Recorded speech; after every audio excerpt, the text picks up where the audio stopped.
দর্শক বন্ধুদের জানাই আন্তরিক প্রীতি ও শুভেচ্ছা এবং অশেষ ধন্যবাদ। আজকের টপিকটা আজকের ভিডিওটা বানাবো যে আল্লাহ ঈশ্বর গড আছেন তার প্রমাণ যুক্তিযুক্ত। এই প্রমাণগুলো বা যুক্তিগুলোর মধ্যে 100-র উপরে পয়েন্ট আছে, যা 100-র উপর প্রমাণ বা যুক্তি আছে। সেগুলো একটা একটা করে বলবো, কিন্তু আজকে সবগুলো বলা হবে না। আজকে মাত্র কয়েকটা পয়েন্ট বলবো। প্রথমে 1 নম্বর বলছি যে এমন কোনো মহাপুরুষ আছেন যে নিজের নাম গোপন রেখেছেন। তিনি কোনো কিছু গল্প লিখেছেন বা কবিতা লিখেছেন, বা তিনি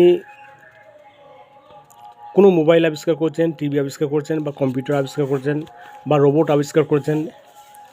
যে কোনো জিনিস কিছু আবিষ্কার করেছেন, বা মহাপণ্ডিত মহাজ্ঞানী, এরকম কোনো মহাপুরুষ আছেন যে তিনি নিজের নাম গোপন করেছেন, কিন্তু সেইটা বাজারে চলছে, অথচ এই জিনিসটার নাম কোনো আবিষ্কারকর্তা বা সৃষ্টিকর্তা নাই।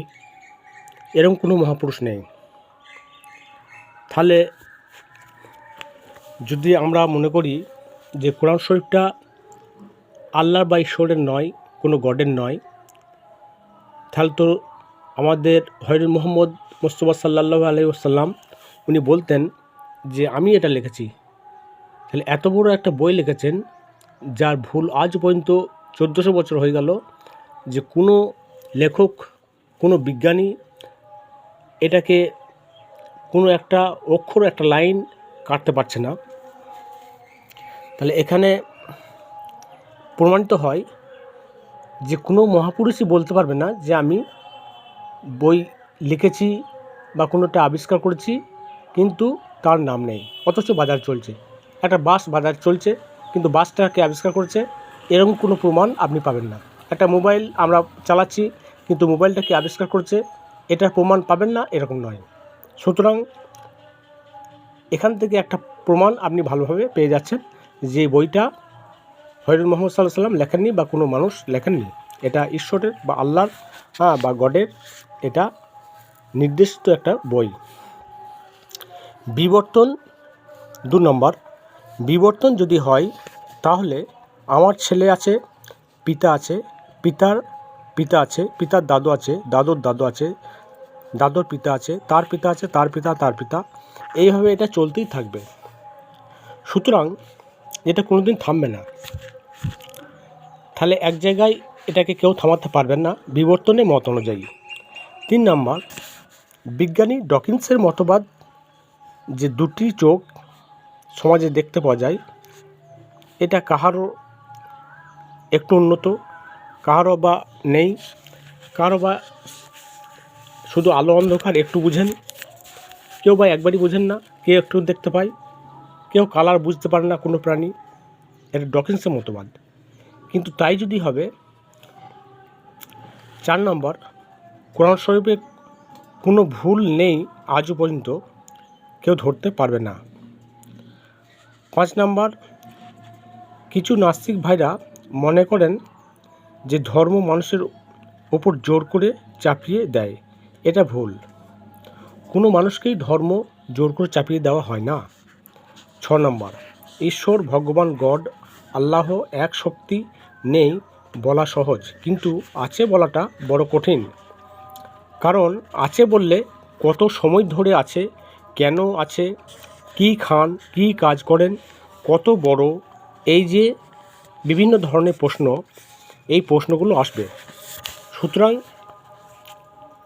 নাই বলাটাই তাদের পক্ষে সহজ। আমি কারো মনে আঘাত দেওয়ার জন্য এসব প্রশ্নগুলো বা এসব যুক্তিগুলো করছি না। কেউ বলেন আজ বর্তমান যুগ বিজ্ঞানের যুগ, এটা ভুল, কারণ পাথর ঘষে আগুন আবিষ্কার করা এটা কি বিজ্ঞানের নয়? ইতিহাস কি ভুল? কোন জায়গায় ভুল, এটা কোনো বিজ্ঞ ব্যক্তি বলে দিতে পারেন। আজ থেকে একটু একটু করে এক ধাপ করে এক পা করে পিছিয়ে যায় অতীতে। কিছু মহাপুরুষ বা বিজ্ঞানীদের নাম যেমন ঈশ্বরচন্দ্র বিদ্যাসাগর, রাজা রামমোহন রায়, রবীন্দ্রনাথ ঠাকুর, মাদার টেরেসা, কাজী নজরুল ইসলাম, মহাত্মা গান্ধী, স্বামী বিবেকানন্দ, সুকুমার রায়, বঙ্কিমচন্দ্র চট্টোপাধ্যায়, সূর্য সেন, ক্ষুদিরাম, তিতুমির, বাঘাযতীন, আব্দুল কাদের জিলানী রহমতুল্লাহ আলাইহ, খাজা মঈনুদ্দিন চিশতি রহমতুল্লাহ আলাইহ।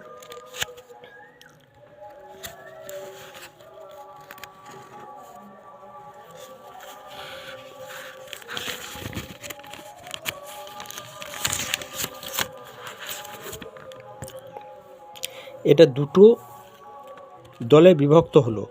একটি ফলটি গাছ থেকে মাটিতে,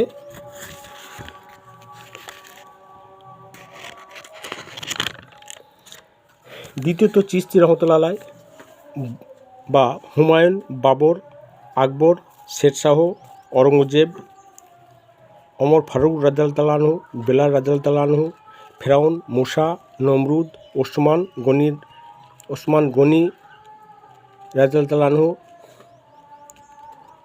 আবু বকর রাদিয়াল্লাহু আনহু, হযরত মুহাম্মদ সাল্লাল্লাহু আলাইহি ওয়াসাল্লাম, আল্লাহ বা রব নাই বলা। তাহলে সুতরাং এখানে এতগুলো মহাপুরুষের নাম বলা হলো, তাহলে এরা নিশ্চয়ই আছেন। এই ইতিহাসকে মিথ্যা করার চেষ্টা বা যুক্তি দেখাতে হবে। যদি যুক্তি না দেখানো যায় তাহলে এই ইতিহাসগুলো ঠিকই আছে, কারণ এই ইতিহাসগুলো যে মিথ্যা নয়, এর পিছনেও যুক্তি দেখাতে হবে। 8 নম্বর, নাই বলা, পারবো না বলা, জানি না বলা সহজ, নাই বলা অতি সহজ, কিন্তু হাঁ বলা বা ইয়েস বললে হয় না তাড়াতাড়ি শেষ, এটাই মহাবিপদ। 9 নম্বর, নিউটন বিজ্ঞানীকে সব ছাত্ররা ঠাট্টা তামাশা করেছিল যে ফলটা গাছ থেকে মাটিতে পড়ল। এটা দুটো দলে বিভক্ত হলো। একটি ফলটি গাছ থেকে মাটিতে পড়ার কোনো কারণ নেই বলা, ছেলেদের মত 7 খুন মাপ বা কাজ শেষ। কিন্তু নিউটন বলেন কেন পড়বে, এটাই তার দোষ বা বিপদ। মাধ্যাকর্ষণ শক্তি আবিষ্কার হলে তিনি হলেন নিউটন বিজ্ঞানী, বাকি ছেলেরা হলো অজ্ঞানী। 10 নম্বর, সব কিছু চোখে দেখা যায় না, এটা বিজ্ঞানী আবিষ্কার করেছে, এটা আমার কথা নয়, বিজ্ঞানীর কথা। 11 নম্বর, কিছু কিছু ক্ষেত্রে ব্যতিক্রম আছে, এটা বিজ্ঞানীর আবিষ্কার, এটা আমার আবিষ্কার নয়। 12 নম্বর, কিছু বিজ্ঞানীর ভুল আছে, যেমন আইসোটোপ, মোল,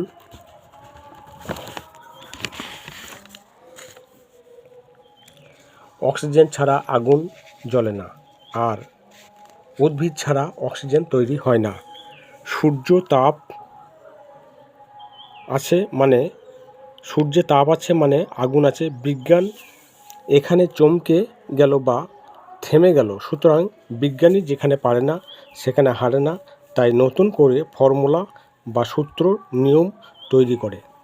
সাধারণ মানুষের চোখে ফাঁকি দিয়ে জাদুকরের মতো পালিয়ে গেল, তবুও আল্লাহকে একবারও স্বীকার করল না। এখানে বলছে যে সূর্যে হিলিয়াম গ্যাস সাহায্য করে আগুন জ্বলতে, কারণ ওখানে অক্সিজেন বললেই আবার উদ্ভিদের কথা চলে আসবে, কিন্তু উদ্ভিদ বললে আবার উদ্ভিদ ওখানে কিন্তু জন্মাতে পারবে না, কারণ ওখানে তোমার তাপের প্রখরতা বেশি, তাপের তীব্রতা বেশি। 13 নম্বর, সমুদ্রের জলে বৈশিষ্ট্য আছে, কিছু লীলা খেলা দেখে কিছু বিজ্ঞানী ইসলাম গ্রহণ করেছেন। আজকে এই পর্যন্তই আমার টপিকটা শেষ করলাম। 13 নম্বর পর থেকে আবার পরের দিন আবার টপিক নিয়ে আমি আলোচনা করব।